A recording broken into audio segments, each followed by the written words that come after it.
what works in Europe and taking that back to Australia to try and find the future for Australia, which is exciting that something different is happening in the country in terms of grape growing.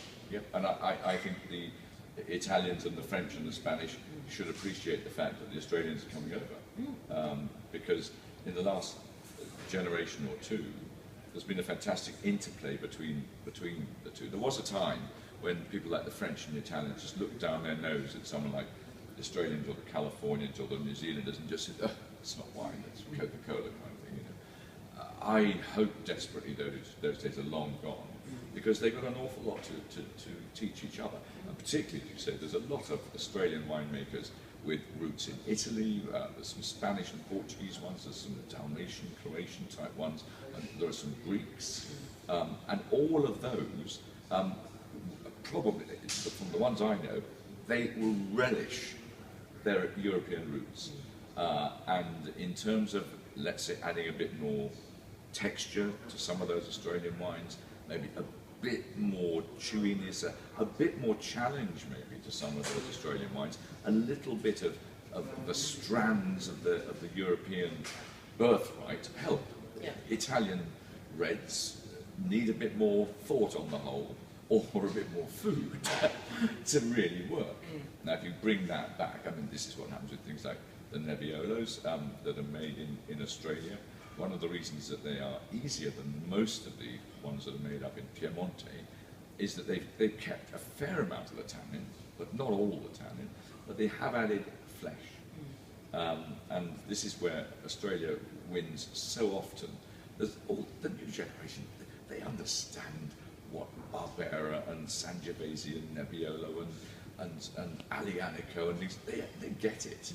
They're not just trying to make great boxes full of sweet Shiraz, as sometimes they're accused of doing it. It is completely out of date to accuse them of doing that. They get the broader role of wine, not only as a pleasure in itself, but as a pleasure of the table, with the table, not just with your friends, but with eating with your friends. And the foods, Australian food is transformed in the last 20 or 30 years, and quite a lot of it has also gone back to its Greek roots or to its Italian roots, or sometimes less so to its, I mean, there are less French roots to go back to, I think, in Australia.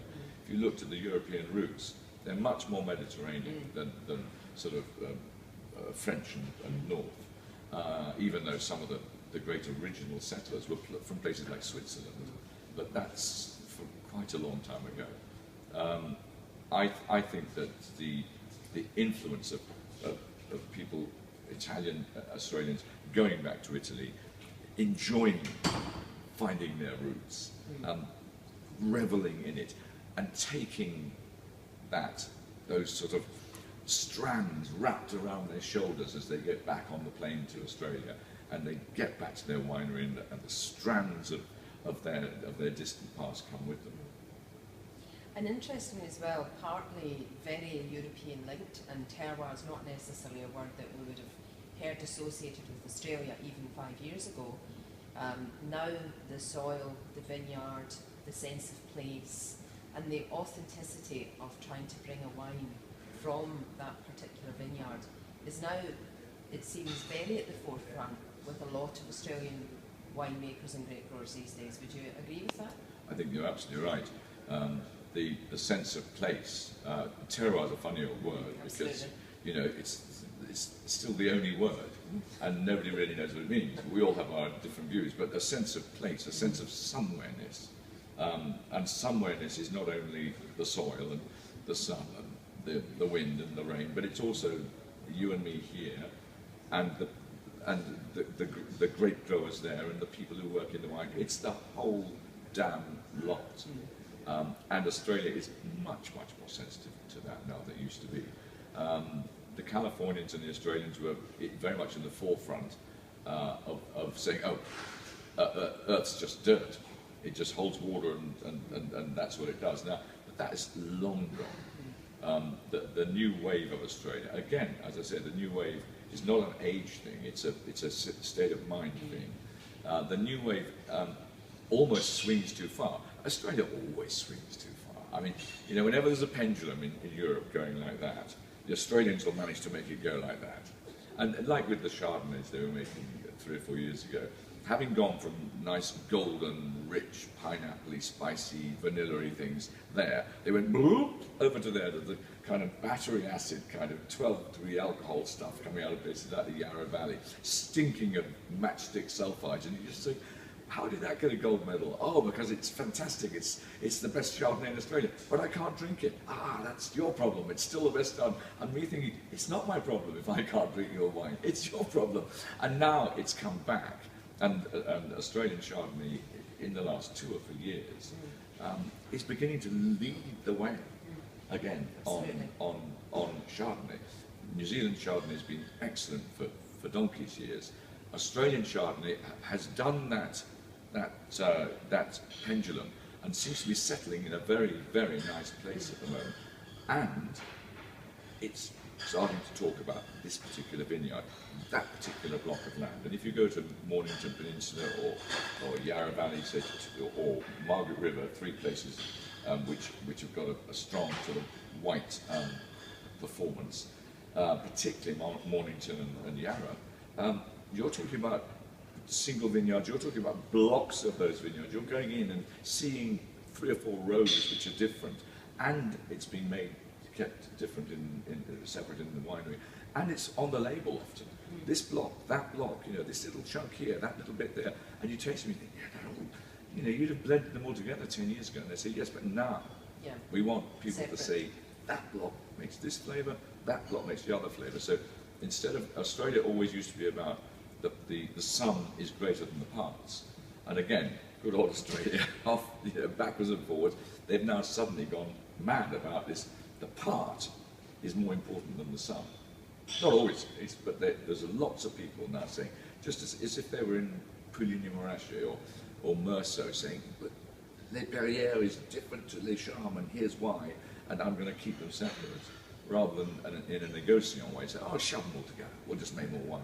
Australians would have done that, now they don't. They keep that little bit separate from that little bit, and they are different, and they are exciting. Which is exciting, exactly.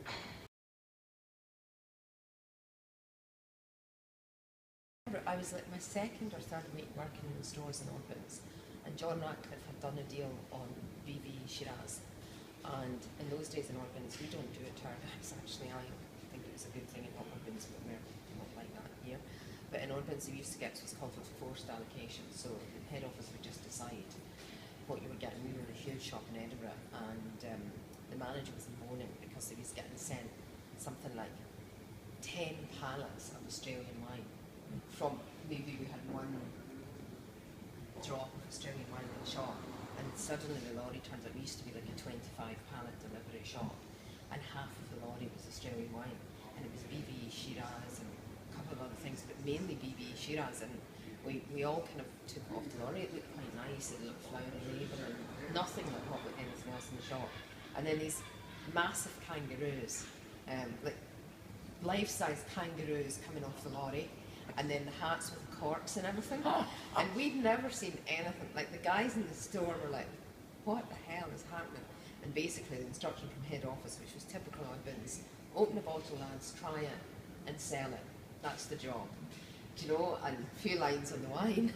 And when we opened it and tried it, it was just like, oh my God. And it was $2.99 a bottle. And you thought, this is wine. And we were like, this is unbelievable. Yeah. It was a revelation, and everybody that came into the shop, and John was so confident about what he'd done, and every single bottle, customers coming into the shop and we were going, you have to try this wine, you have to buy this. Actually, $2.99 was cut a lot of money in those days for a Wednesday night. Do you know what I mean? And the famous thing about Australia was they didn't underprice their wines. No. They weren't after the $1.99 slot. Absolutely. Hazel Murphy, Hazel, she was very important in this because she said, over-deliver, don't underprice. Yeah.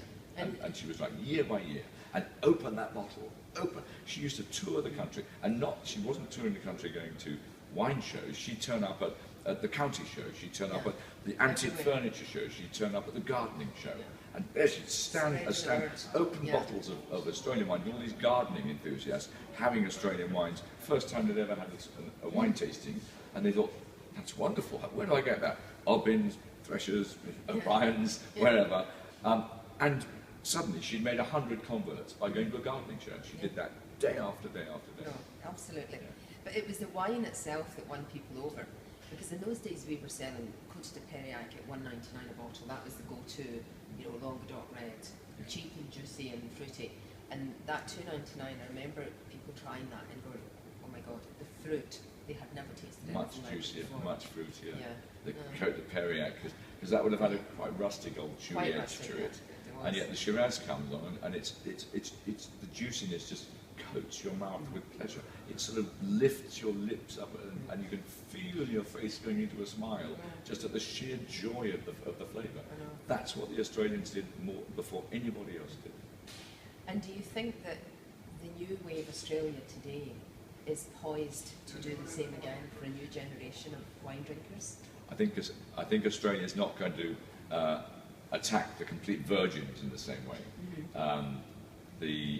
What Australia seems to be determined to do is take the people who are already wine drinkers, even if they're not very enthusiastic wine drinkers, and take them by the scruff of the neck and breathe fiery enthusiasm into their soul with the sheer excitement of these bottles that are coming over. And that's exciting.